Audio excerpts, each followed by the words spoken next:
Politique toujours, Emmanuel Macron à la rencontre de l'Outre-mer. 2 semaines après sa visite officielle à La Réunion, le candidat d'En Marche a reçu des associations ultramarines dans son QG de campagne à Paris, réaffirmant aussi ses engagements. On voit les différents engagements justement du candidat avec Solène Boissé.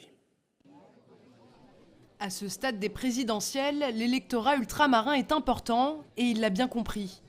Dans la salle de plus de 300 personnes, ce sont des représentants d'associations ultramarines, mais aussi des étudiants. Dès le début de son discours d'à peine 15 minutes, il a mis en cause l'inefficacité du gouvernement à agir pour la Guyane. Ce que je m'engage à faire, c'est d'avoir dès après l'élection une approche qui est enfin à la hauteur des problèmes. En Guyane, la réponse qui devra être apportée, et je vais y revenir, elle sera beaucoup plus difficile à apporter, beaucoup plus coûteuse que si on l'avait fait il y a 3 ans dans un contexte apaisé. Les 30 minutes restantes étaient consacrées aux questions de l'Assemblée, un geste jugé plutôt audacieux à seulement 2 semaines du premier tour. C'était courageux parce que lorsqu'il s'est proposé de prendre quelques questions pour y répondre, il a répondu du tac au tac et j'ai beaucoup apprécié. Dans tous ses engagements, sa mesure phare, l'éducation et l'emploi pour les jeunes des quartiers sensibles. La clé, c'est aussi de développer, et cela dès la fin de l'année 2017, des emplois francs pour tous les habitants venant des quartiers politiques de la ville.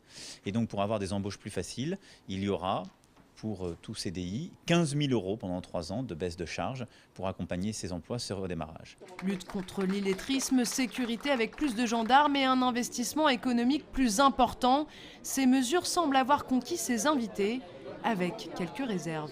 J'ai été plutôt satisfaite des réponses qui ont été apportées. Il s'est très bien exprimé, il a été très succinct, mais c'était bien. Mais après, vous savez, les belles paroles, c'est toujours de belles paroles. Hein. Est-ce qu'il faut attendre à voir quoi? S'il est élu, le candidat a promis de mettre en place des assises outre-mer sous la tutelle du Premier ministre pour pouvoir gérer les problématiques propres à chaque territoire.